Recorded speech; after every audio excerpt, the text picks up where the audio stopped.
대부분의 목사들이 설교하고 신방하면서 가장 어려운 점이 무엇일까요? 또 가장 힘들어하는 부분이 무엇일까요? 그것은 사람과의 관계를 맺는 것입니다. 관계를 잘 맺으면 목회도 성공하고 관계를 잘못하면 목회도 어려워져요. 그런데 이게 비단 목회만에 국한된 문제는 아니겠죠? 인생을 살아가는 데 있어서도 동일하게 중요한 문제가 바로 관계의 문제입니다. 관계를 잘하면 사업도 잘하고 관계가 어려워지면 회사도 힘들어지는 게 현실이에요. 혼자 있을 때 자기가 아는 어떤 사람에 대해서 문득 생각날 경우가 있죠. 그때 그에 대해 좋은 생각, 좋은 이미지가 떠오른다면 서로의 관계가 좋다는 의미입니다.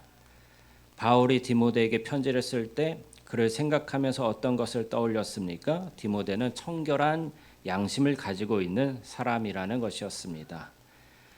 우리가 어떤 사람에 대해서 생각하면 그에 대해서 떠오르는 이미지가 다 있어요.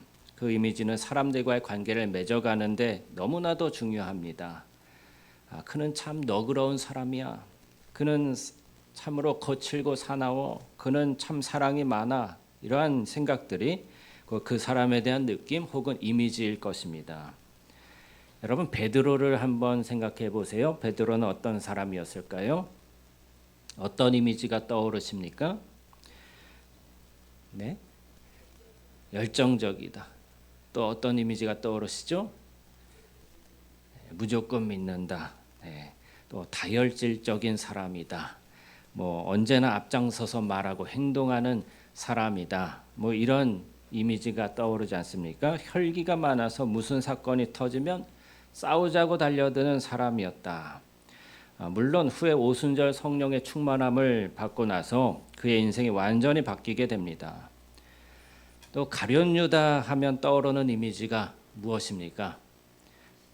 네, 배신자다. 네, 재정과 회계를 맡았고 돈을 탐내던 사람, 훔치던 사람, 예수님을 팔아먹은 사람입니다. 이처럼 사람들이 세상을 살면서 어떤 이미지를 상대방에게 주는가 하는 것은 너무나도 중요한 거예요.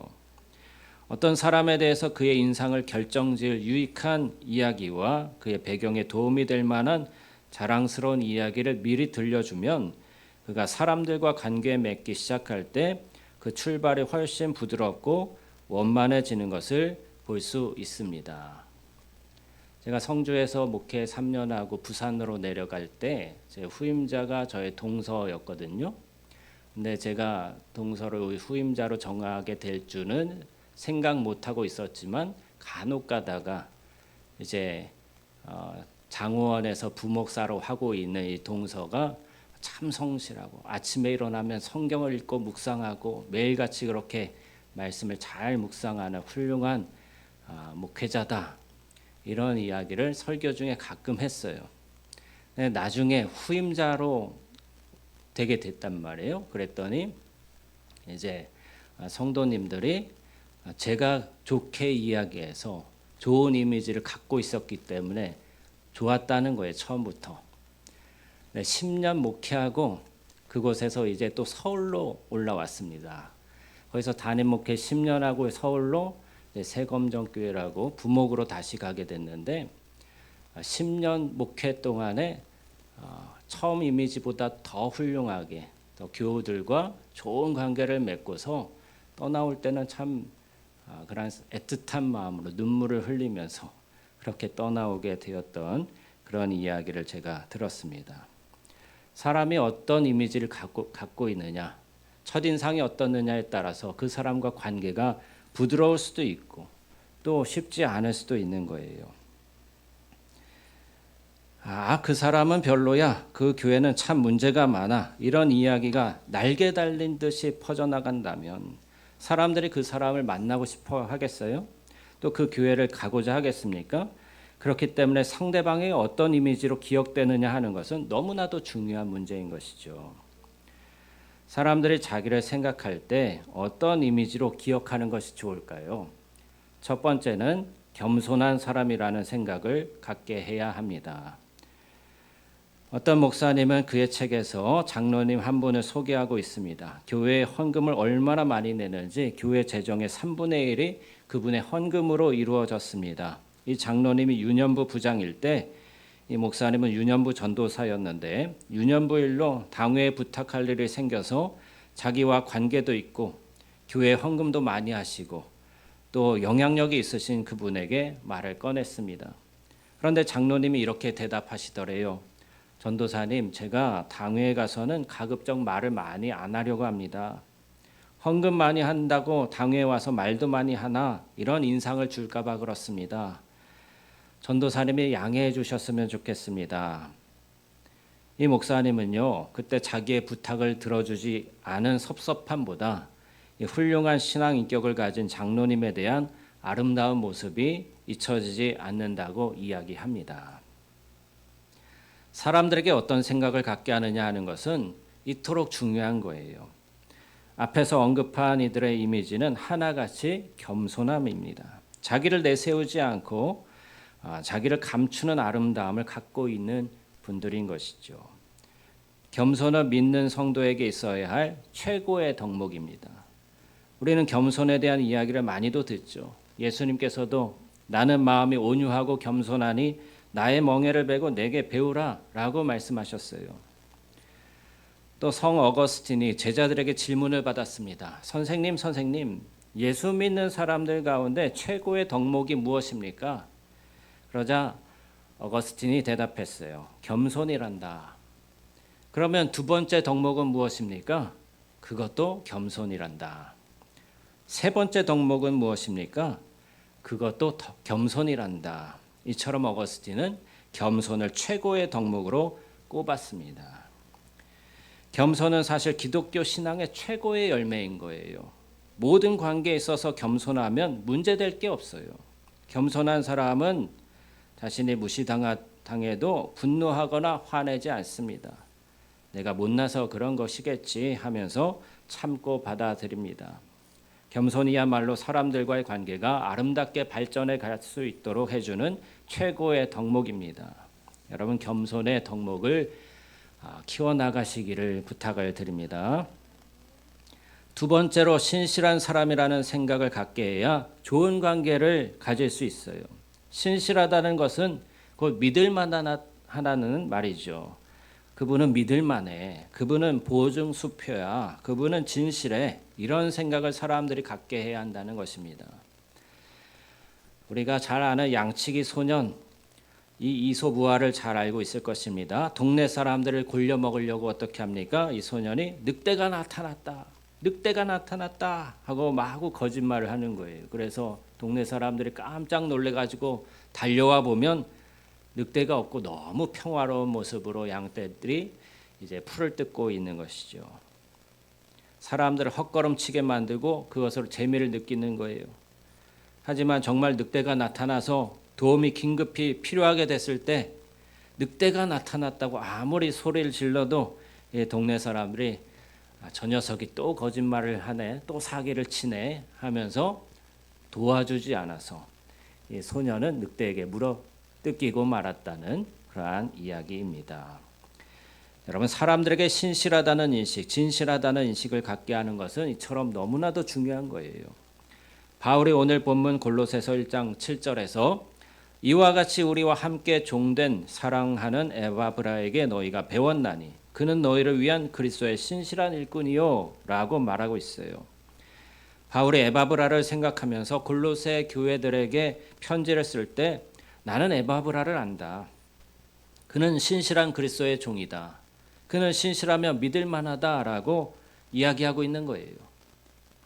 골로새에 있는 교회들에게 편지하면서 자신 있게 기꺼이 추천할 수 있는 사람은 그리 많지 않았을 것입니다. 그런데 에바브라는 추천할 수 있다는 거예요. 바울 사도가 자랑스럽게 그렇게 추천하고 있습니다.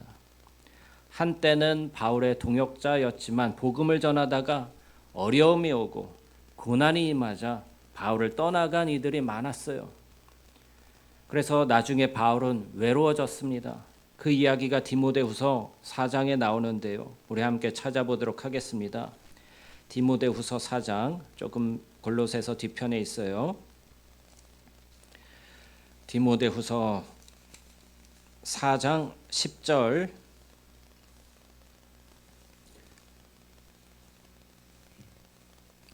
10절부터 15절까지 보시겠습니다.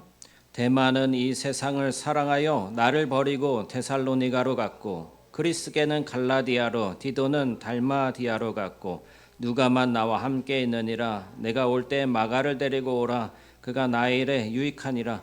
두기고는 에베소로 보내었노라. 내가 올 때 내가 드로아 가보의 집에 둔 겉옷을 가지고 오고, 또 책은 특별히 가죽 종이에 쓴 것을 가져오라. 구리 세공업자 알렉산더가 내게 해를 많이 입혔음에 주께서 그 행한 대로 그에게 갚으시리니 너도 그를 주의하라. 그가 우리 말을 심히 대적하였느니라. 아멘. 바울 사도를 배반하고 떠나간 자들이 누구였습니까? 데마는 이 세상을 사랑하여 나를 버리고 데살로니가로 갔고, 또 그리스게라는 사람도 있는데 그는 갈라디아로 갔고, 디도는 또 달마디아로 갔대요. 얼마나 섭섭하겠습니까? 그리고 14절 보면은 구리 세공업자 알렉산더가 내게 해를 많이 입혔음에, 배반하고 떠나갔을 뿐만 아니라 해를 많이 입혔대요. 그래서 15절 보면 너도 그를 주의하라. 디모데에게 알렉산더를 주의하라 라고 말하면서 그가 우리 말을 심히 대적하였느니라 하고 있어요. 동역자들이 배신하고 떠나갔기 때문에 바울 사도가 자신의 외로움과 고난을 토로한 내용이죠. 그런데 에바브라에 대해서는 바울이 그가 신실한 그리스도의 종이라고 추천할 수 있을 만큼 믿을 만하였다라는 것입니다. 어떤 가사 도우미 아주머니가 자기가 해야 하는 일을 다 마치고 어디서든지 굉장히 신실하게 열심히 일했어요. 그리고 일을 다 마치고 돌아오기 전에 그 집 화장실에 장미꽃 한 송이를 꽂아두고서 그 밑에 메모를 써 놓는 것입니다. 일해 놓은 부분 중에 혹시 잘못된 부분이 있거나 마음에 들지 않는 것이 있으면 아래의 번호로 전화해 주세요. 그러면 곧바로 가서 시정해 드리겠습니다. 이렇게까지 하는데 못마땅한 게 있다고 전화할 사람이 있겠습니까? 오히려 고맙게 여기고 좋다는 입소문이 퍼져서 그 아주머니만 데려가려 했던 거예요. 결국 이 아주머니는 자신이 다 할 수 없는 일들 때문에 다른 사람을 대신 보내다가 가사 도우미 회사를 차렸고 후에 사장님이 되어서 큰 성공을 했다는 이야기입니다. 신실함이 이런 결과를 가져오게 한 것이죠. 우리가 어디에 있든지 신실함으로 살아가면 분명히 사람들에게 인정받고 진실로 성공적인 관계를 만들어갈 수 있습니다. 예수님께서 나다나엘을 만나자 그를 이렇게 칭찬하셨어요. 빌립이 너를 부르기 전에 내가 무화과 나무 아래에 있을 때에 너를 보았노라. 빌립이 나다나엘을 부르기 전에 벌써 예수님은 나다나엘을 보고 계셨습니다. 나다나엘은 무화과 나무 아래에서 무엇을 하고 있었을까요? 묵상과 기도를 했습니다. 이 성경에서 무화과 나무 아래에 있다라는 것은 성경을 읽으면서 하나님 말씀을 읽으면서 묵상하고 기도한다는 의미로 관용적으로 쓰이는 표현이에요. 이 모습을 예수님이 보신 것이죠. 나는 벌써 너를 알고 있었다라는 것입니다. 주님 앞에서도 그렇고 사람 앞에서도 마찬가지입니다. 오늘 우리가 어떤 마음을 사람들에게 줄 수 있는가 하는 것이 중요한 것입니다. 그렇다고 우리의 모습을 꾸미라는 말이 아니에요. 신실한 척하라는 게 아니에요. 진실로 그러한 사람이 되라는 그러한 부탁인 것이죠. 다니엘은 그의 인생 가운데 정말 여러 나라가 바뀌는 것을 경험했습니다. 여러 나라가 바뀌고 왕들도 바뀌었지만 자신의 신분에는 변함이 없었어요. 그는 총리라는 지위를 변함없이 유지할 수 있었습니다. 어떻게 그럴 수 있었을까요? 바로 다니엘의 신실함 때문이죠. 좌로나 우로나 치우침이 없는 사람이었던 것입니다. 자기의 배를 채우고자 어떤 권력을 남용한 적도 없었습니다. 그것을 왕도 알았고 신하들도 다 알았기 때문에 다니엘을 다 인정했던 거예요. 그러니 나라가 바뀌고 왕이 바뀔 때마다 진실하게 이 나라를 다스려 나갈 수 있는 사람이므로 모두가 다니엘을 추천했던 것입니다. 나중에는요, 이 이방인인 다니엘이 너무나도 왕의 총애를 받으니까 시기했던 다른 신하들이 그를 모함하기 위해서 그의 흠결을 찾으려고 계속해서 주시해 봤어요. 근데 찾을 게 아무것도 없는 거예요. 털어서 먼지 하나 안 나오는 사람이 바로 다니엘이었습니다. 그래서 어떻게 그를 고발을 합니까? 왕에게 금령을 만들라고. 왕 외에는, 왕이 세운 금신상 외에는 절하지 못하게 하고, 다른 신에게 절하는 사람은 이제 풀무불에 던져 넣는 그런 금령을 내리게 합니다. 그리고서 다니엘의 신앙을 걸고 넘어지는 거예요. 그럼에도 불구하고 그러한 금령이 내려졌음을 알매도 불구하고 다니엘은 예루살렘을 향해서 창문을 열고 하루에 3번 하나님께 기도했습니다. 그렇게 신실한 다니엘을 하나님께서 보호해 주시고 또 그를 구원하여 주셨던 것이죠. 신실함이 얼마나 중요한가 깊이 묵상하시기 바랍니다. 언제 어디서나 저 사람은 믿을 만한 사람이다 라는 평가를 들을 때 예수님의 영광이 드러나게 될 거예요. 자신이 가진 신실함 그 자체가 상상할 수 없는 엄청난 자산이 될 것입니다. 세 번째로 여러분, 좋은 관계를 심어 주어야 하는 이미지가 바로 배려심입니다. 그는 남을 배려하는 사람이야 라는 생각을 갖게 해야 사람들과 편안하고 좋은 관계로 발전할 수 있습니다. 배려심을 갖고 다가오는 사람을 대할 때 누구나 편안함을 느끼죠. 또 그 사람을 만나고 싶어 하는 거예요. 불편함을 느끼면 상대방과 관계를 맺는 게 어려워집니다.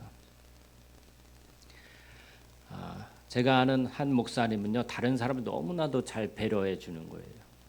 그래서 커피를 마셔도 자기가 먼저 사고, 또 무엇이 불편한 게 없는가 늘 배려하고, 다른 목사님들이 이게 조금 불편한 관계에 있다고 하면은 이제 웃음으로 유머로 그 분위기를 풀어주려고 노력하고, 그래서 다른 목사님들이 이제 모이면은 꼭 그 목사님 부르는 거예요. 그 목사님 다들 좋아하는 거예요. 근데 제가 한번 물어봤습니다. 그렇게 하면 본인이 지치지 않느냐고, 너무 힘들지 않느냐고. 그랬더니 그렇대요. 지칠 때가 많대요. 그래서 이제 자기 자신을 좀 더 돌보고 다른 사람은 좀 이렇게 무덤덤하게 하라고 제가 권유를 드렸어요. 저는 좀 반대예요. 다른 사람을 잘 배려하기보다 제 자신부터 챙기거든요. 남이 싸우든 말든 싸우라 하고. 근데 그런 모습들을 좀 배워야 하겠다라는 생각이 들었습니다. 저는 제가 편해야 다른 사람도 편하겠지 하는 생각으로 제 마음이 편해야 하는 사람이에요. 다른 사람은 어떻게 느낄까? 내가 하는 말에 다른 사람은 상처를 받을까? 내가 하는 행동에 다른 사람은 편안함을 느낄까? 이런 것을 역지사지로 생각하면서 상대방을 배려하는 것, 이것이 우리에겐 필요한 모습이죠. 예수님이 사역하셨던 것을 보면 남들을 많이 배려하셨다는 것을 알 수 있어요. 백부장이 자신의 하인이 병들었다고 고쳐달라고 했을 때 예수님은 그래 너희 집으로 가자 하셨어요. 그러자 백부장이 제 집에 오시는 것을 감당하지 못하겠사오니 말씀만 하십시오. 제 밑에 하인이 있는데 이리로 오라 하면 오고 저리로 가라 하면 갑니다. 마찬가지로 여기서 주님이 말씀만 하셔도 제 하인이 나을 줄 믿습니다. 라고 말해요. 그때 예수님은 백부장의 생각을 받아들이시고 배려해 주십니다. 그래, 네 믿음이 크구나. 내가 믿은 대로 될지어다 하시고 하인의 병을 고쳐주셨습니다. 또 5병이요, 7병이요의 기적은 왜 보여주셨을까요? 먹지 못해서 배고픈 무리들을 생각하신 것이죠. 저들을 불쌍히 여겨주신 것이죠.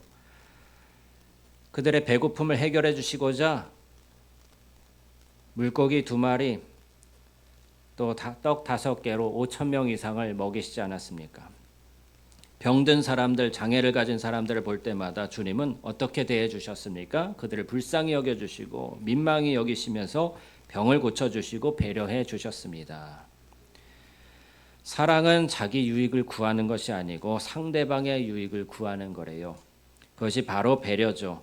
상대방이 원하는 것이 무엇일까 생각하는 것이 사랑이고 이런 생각을 갖고 있으면 사람들에게 편안함을 줄 수 있고 좋은 관계를 맺을 수 있는 거예요.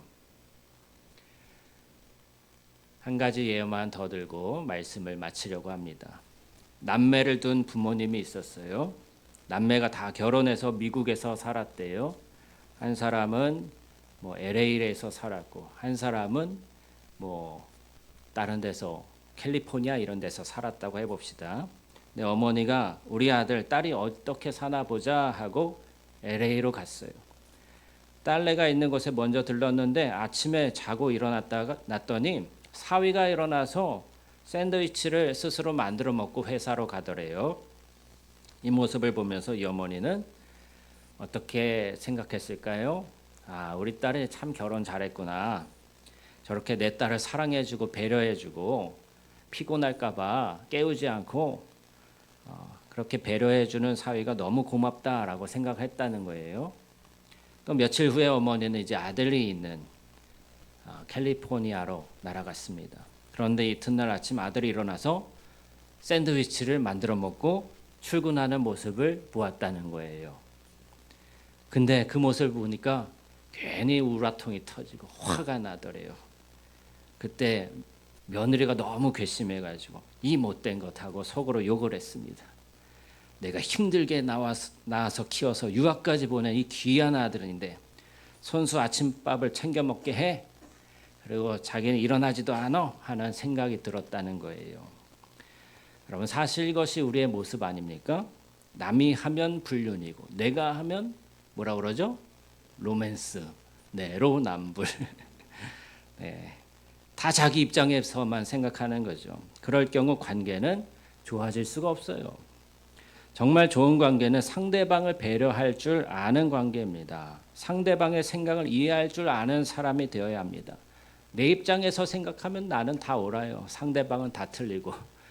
상대방의 입장에 서서 한번 생각해 봐야 한다. 역지사지의 그런 공감 능력을 키워야 한다는 것입니다.